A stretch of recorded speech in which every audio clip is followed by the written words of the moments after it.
दोस्तों, आज मैं आपको जो साधना बताने जा रही हूँ वो मेरे वीडियो के माध्यम से बहुत लोगों के पास पहुँचेगी, लेकिन कोई ही किस्मत वाला होगा जो इस साधना को करेगा, जिस पर माँ की कृपा होगी, क्योंकि इस साधना के बाद उसकी किस्मत का ताला खुलना तय है।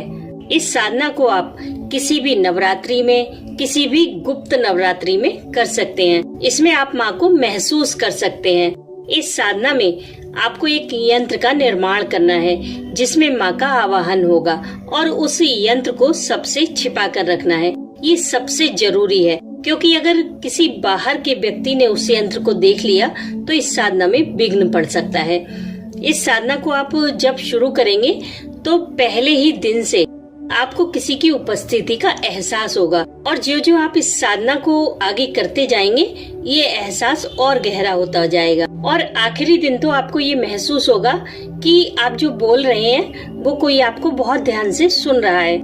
इस साधना की सबसे बड़ी बात यह है कि इसमें आपको माँ से कुछ मांगने की जरूरत नहीं होगी। आप बिल्कुल निस्वार्थ भाव से बिना किसी कामना के इसे करें, क्योंकि इस साधना में माँ स्वयं आती है आपको आशीर्वाद देने, और आपके दुखों को वो अपने साथ ले जाती हैं, और ये आपको पूरी साधना में महसूस भी होगा। इसलिए वीडियो आपको थोड़ी सी भी पसंद आए तो लाइक जरूर कीजिएगा।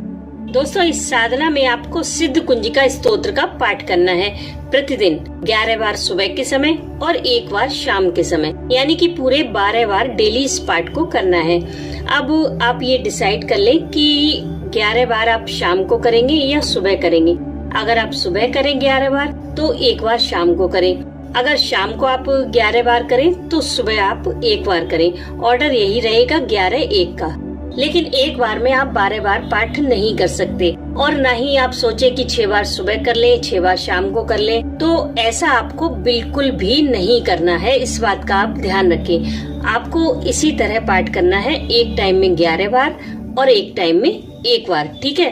अब आपको यंत्र कैसे बनाना है वो जरा ध्यान से समझ लीजिए। आपको एक सफेद रंग का कपड़ा लेना है, चौकी के साइज का, जहाँ पर आप माँ की मूर्ति को या फोटो को विराजित करेंगे। कपड़ा आप कोशिश करें कि सफेद रंग का ही लें, लेकिन अगर काफी कोशिश के बाद भी आपको सफेद कपड़ा ना मिले तब आप पीला कपड़ा ले सकते हैं। लेकिन पहले आप सफेद कपड़े के लिए ही ट्राई करें, क्योंकि इससे आपको रिजल्ट बहुत अच्छे मिलते हैं। उस कपड़े को चौकी पर बिछाकर पहले आप माँ की मूर्ति को या फोटो को विराजित करें। उसके बाद मूर्ति के जस्ट सामने आप इस यंत्र को बनाएं। आपको कुमकुम से एक त्रिकोण बनाना है और उस त्रिकोण का पॉइंट आपकी तरफ होना चाहिए। अब आपको उस त्रिकोण के अंदर कुमकुम से ही रम लिखना है, यानी कि रा बनाएंगे आप। रा पर अंकी बिंदी आपको स्क्रीन पर भी दिखाई दे रहा होगा। बस यही छोटा सा यंत्र है, और ये इतना शक्तिशाली है कि ये आपकी साधना को ऊर्जा देता है और आपके पाठ के प्रभाव को कई गुना बढ़ा देता है। इस यंत्र में इतनी ताकत है कि ये पूरे 9 दिन आपको एक अलौकिक दिव्य शक्ति का एहसास कराता है, और आपको ये महसूस भी होगा कि इस साधना में आपके साथ साथ कोई और भी है जो आपको सुन रहा है। और इस साधना की सबसे खास बात यह है कि इस साधना को आप चाहे कहीं भी करें, चाहे आप बिल्कुल अकेले कमरे में क्यों ना करें, लेकिन आपको इससे बिल्कुल भी डर नहीं लगेगा। ये साधना आपको निर्भय बनाती है। जब आप इस यंत्र का निर्माण कर लें तब आप इस यंत्र के ऊपर एक दीपक जलाकर रख लें। फिर आप सिद्ध कुंजिका स्तोत्र का पाठ करना शुरू करें। अब दीपक आप अखंड भी जला सकते हैं या फिर आप नॉर्मल दीपक भी जला सकते हैं सुबह शाम। जब आप सुबह पाठ करें तब दीपक जला लें, और शाम को पाठ करें तब भी आप दीपक जला लें। ध्यान रखिए कि दीपक में आप घी भरपूर डालें, ऐसा ना हो कि आपके पाठ के बीच में दीपक बुझ जाए। इस बात का आप ध्यान रखें। सिद्ध कुंजिका स्तोत्र के पाठ आप गिन कर करें।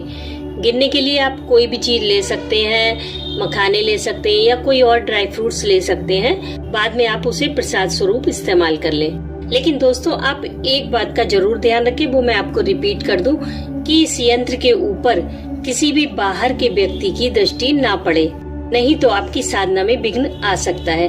मैं ये नहीं कहती कि विघ्न आएगा ही आएगा, लेकिन पॉसिबल है कि विघ्न आ सकता है।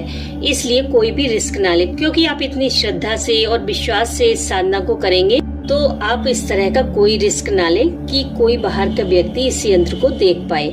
इसलिए इस बात का आप ध्यान रखें। आप उस यंत्र को हमेशा फूलों से ढक कर रखें ताकि किसी दूसरे की नजर उस पर ना पड़ पाए।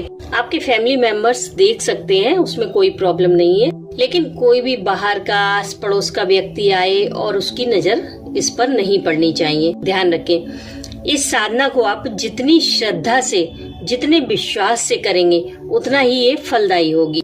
ध्यान रखें, इसमें आपको माँ से कुछ मांगना नहीं है, सिर्फ माँ के प्रति अपनी श्रद्धा और प्रेम को प्रदर्शित करना है।